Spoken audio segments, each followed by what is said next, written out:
હાલો દર્શક મિત્રો, જય જોહાર, જય આદિવાસી। અત્યારે દિલ્હીમાં જે મોટું આંદોલન ચાલી રહ્યું છે દોસ્તો, એમને નેટ પેપર લિંક વિશે ગોપાલભાઈ ઇટાલિયાનું શું કહેવું છે અને જે એમને વાગ્યું છે દોસ્તો ના દિલ્હીમાં, તો એનો વિશે શું કહેવું છે, તો તમે ગોપાલભાઈ ઇટાલિયાનો વિડીયો જોઈ લો। સરકાર તો અનેક આવી, અનેક ગઈ, તો એવું તો નથી કે દેશ જ સરકાર છે અને સરકાર જ દેશ છે, કેમ કે અહીંયા આપણે ત્યાં દુનિયાના દેશોની જેમ રાષ્ટ્રપતિ શાસન નથી। અહીંયા સરકાર છે જેને લોકો પસંદ કરે। 1 મહિનાથી નીટ, રીનીટ, અલગ અલગ અનેક પેપર લીક, માણસના જીવનમાં ડોક્ટર બનવું એ કેવડું મોટું સપનું હોય છે। અનેક વિદ્યાર્થીઓ 10માની બોર્ડની પરીક્ષા આપે ત્યારે ઉજાગરા કરે છે, અને માત્ર વિદ્યાર્થી નહીં, એના માતા પિતા, દાદા દાદી, કુટુંબના સગાવાલા પણ ઉજાગરા કરે, મહેનત કરે, એક એક વસ્તુની અંદર કાળજીપૂર્વક ધ્યાન રાખે। હું મારા કુટુંબના અનેક લોકોને જોઉં છું કે જેના બાળકો 10મામાં હોય ને ત્યારથી ઉજાગરા કરે। શું કામ? કે 10મામાં સારા ટકા આવે તો 12મામાં સાયન્સની અંદર સારી સ્કૂલોમાં, સારી જગ્યાએ મેડિકલ સાયન્સમાં એડમિશન મળે। હવે મેડિકલ સાયન્સમાં એડમિશન મળ્યા પછી 11મું 12મું 2 વર્ષ સુધી આખો પરિવાર ઉજાગરા કરે। શું કામ?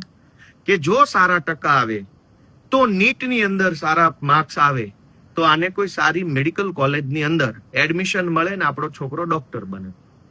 10મું 11મું 12મું નીટ 3-3 4-4 વર્ષ સુધી માતા પિતા ઉજાગરા કરે, આખો પરિવાર ઉજાગરા કરે એક છોકરાનું સપનું પૂરું કરવા માટે, અને ફટ લઈને પેપર ફૂટી જાય અને 21 છોકરાઓ પેપર લીકના કારણે અથવા નીટ રીનીટના કારણે આત્મહત્યા કરી ચૂક્યા છે। આપણા દેશના 21 બાળકો, વિદ્યાર્થીઓ આત્મહત્યા કરી જાય, એનો જવાબદાર કોઈ નહીં, કોઈના માથે એનું પાપ નહીં। એ કેવી રીતે ચાલે? નીટની પરીક્ષા અને પેપર લીકની વિરુદ્ધમાં જંતર મંતર પર ઉપવાસ ઉપર બેઠેલા બાળકોએ જ્યારે સરકાર સુધી વાત પહોંચાડવા પાર્લામેન્ટ માર્ચ કરી, એ પણ શાંતિપૂર્વક હતી। એમાં કોઈના હાથમાં તલવાર, ધોકા, લાકડીઓ, તીર, ભાલા, બરછી કંઈ નહોતું। ખાલી હાથે સ્લોગન સાથે મુઠ્ઠી ભીડે લઈ, હાથ હતા મુઠ્ઠી ભીડેલા, સ્લોગન મારતા હતા, ઇન્કલાબ જિંદાબાદના નારા બોલતા। એની ઉપર પેલેટ ગન મારવામાં આવી, પેલું સુયાવાળા દંડાઓ મારવામાં આવ્યા, ધોકા માર્યા। આ તો આપણા દેશના બાળકો છે, આ કોઈ કઈ પાકિસ્તાનના નથી કે આ કોઈ બીજા દેશના નથી। આપણા જ દેશના બાળકો પેપર લીકનો ભોગ બને, આપણા જ દેશના બાળકો આત્મહત્યા કરે, અને આપણા જ દેશના બાળકો આપણા જ દેશની સરકારને પ્રશ્ન પૂછે તો આપણા જ દેશની સરકાર આપણા જ દેશના બાળકોને ધોકા મારે। એ જ તો તાનાશાહી છે। તો દર્શક મિત્રો, બ્રિજરાજ સોલંકી જે દિલ્હીમાં એ આંદોલનમાં સામેલ થયા હતા દોસ્તો, તો એમને શું ન્યાય મળ્યો અને શું નહીં દોસ્તો, તો બ્રિજરાજ સોલંકીનો તો વિડીયો જોઈ શકો છો એ પેપર લીક માટે અને પોલીસને લાઠીચાર્જ માટે શું કહે છે દોસ્તો, તો તમે બ્રિજરાજ સોલંકીનો વિડીયો જોઈ લો। ઇન્કલાબ જિંદાબાદ, યુવા શક્તિ જિંદાબાદ। દોસ્તો, હું બ્રિજરાજ સોલંકી આજે દિલ્હી જંતર મંતર ખાતે કોકરોચ જનતા પાર્ટીના આંદોલનમાં સહભાગી બન્યો છું, પરંતુ ગુજરાતથી ઘણા બધા યુવાનોના, વિદ્યાર્થીઓના મને ફોન આવ્યા, મેસેજીસ આવ્યા કે બ્રિજરાજભાઈ અમારે ત્યાં આવવું છે પરંતુ કારણોસર અમે આવી નથી શકતા। ત્યારે હું ગુજરાતના યુવાનોને હાકલ કરું છું, આહવાન કરું છું કે આવતી તારીખ 25 સવારે 10 કલાકે ગાંધીનગર સત્યાગ્રહ છાવણી મુકામે હું આવી રહ્યો છું ને આપણે સૌએ ગુજરાત કોકરોચ આંદોલનની શરૂઆત કરવાની છે। ગુજરાતના તમામ વિદ્યાર્થીઓ અને યુવાનો, અનેક વિદ્યાર્થીઓ અને યુવાનો અનશન ઉપર પણ બેઠવાના છે। ત્યારે સમય આવી ગયો છે ગુજરાતના યુવાનોને એક થવાનો, સમય આવી ગયો છે ગુજરાતના યુવાનોને આ પેપર લીકના મુદ્દે વિરોધ કરવાનો સમય આવી ગયો છે।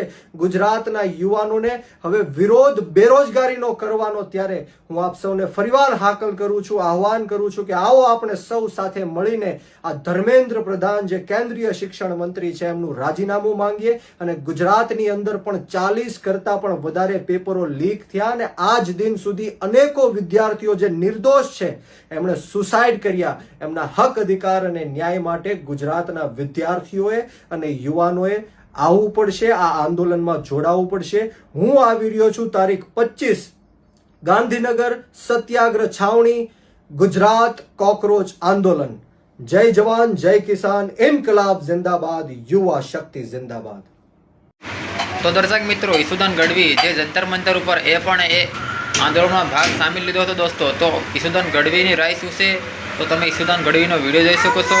અને તમે અમારી ચેનલ પર નયા હો તો લાઈક શેર સબસ્ક્રાઈબ કરી દેના. ચાલો તમે ઈસુદાનભાઈ ગઢવીનો વિડીયો જોઈ લો. ગુજરાતના તમામ યુવાનોને મારા નમસ્કાર. હું ઈશુદાન ગઢવી. જય હિન્દ, જય ભારત, જય જય ગરવી ગુજરાત. મિત્રો, નીટની પરીક્ષા પેપર લીકના મામલે જંતર મંતર ઉપર લાખો જેનજી યુવાનો એકઠા થયા.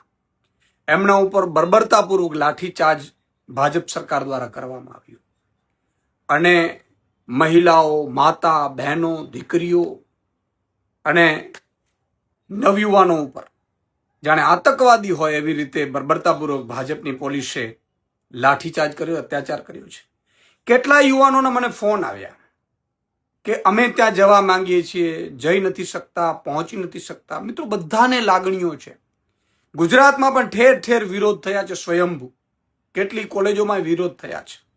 ત્યારે મને એક વિચાર આવ્યો, એ કોઈ પાર્ટી તરીકે નહીં પરંતુ એક માનવતાની દૃષ્ટિએ, એક સંવેદનશીલ આપણે વ્યક્તિઓ છીએ તો બધા જંતર મંતરે જઈ નથી શકતા. વિદ્યાર્થીઓ, વિદ્યાર્થીનીઓને એમ થાય છે કે અમારા માટે લડે છે, કોઈ બેસે છે, લાઠીઓ ખાય છે. તો મિત્રો, શું કરી શકીએ આપણે? તો મિત્રો, હું આપને એક આહ્વાન કરું છું. ગુજરાતના જૈનજીને, ગુજરાતના યુવાનોને, યુવક યુવતીઓને આહ્વાન કરું છું કે 23 તારીખે તમે પરમ દિવસે જ્યારે કોલેજે જાઓ, સ્કૂલે જાઓ, ત્યારે મારી વિનંતી છે કે એમના સમર્થનમાં જંતર મંતર પર જે લાઠીચાર્જ થયો છે ને એમને સપોર્ટ મળી રહે. આપણે અંદરથી ખુશ થાય કે ભાઈ કંઈક તો અમે કર્યું, માનવતાની દૃષ્ટિએ કર્યું. તો એ માટે એમના સમર્થનમાં બ્લેક કપડાં પહેરીને અથવા તો કાળી પટ્ટી ધારણ કરીને તમે કોલેજો જાઓ એવી હું વિનંતી કરું છું. જેથી કરીને લાખો જે યુવાનોએ લાઠીચાર્જ ખાધી છે અથવા તો બેઠા છે એમને ગુજરાતના જૈનજી પણ સાથે છે, ગુજરાતના યુવાનો પણ સાથે છે, અન્યાય અને અત્યાચારની ખિલાફ છે, એ સાબિત થાય. એ માટે હું આપ સૌને વિનંતી કરું છું કે કોલેજે તમે જાઓ ત્યારે કાળા કપડાં પહેરીને અથવા તો કાળી પટ્ટી ધારણ કરીને જાઓ એવી મારી નમ્ર વિનંતી છે. જય જય ગરવી ગુજરાત.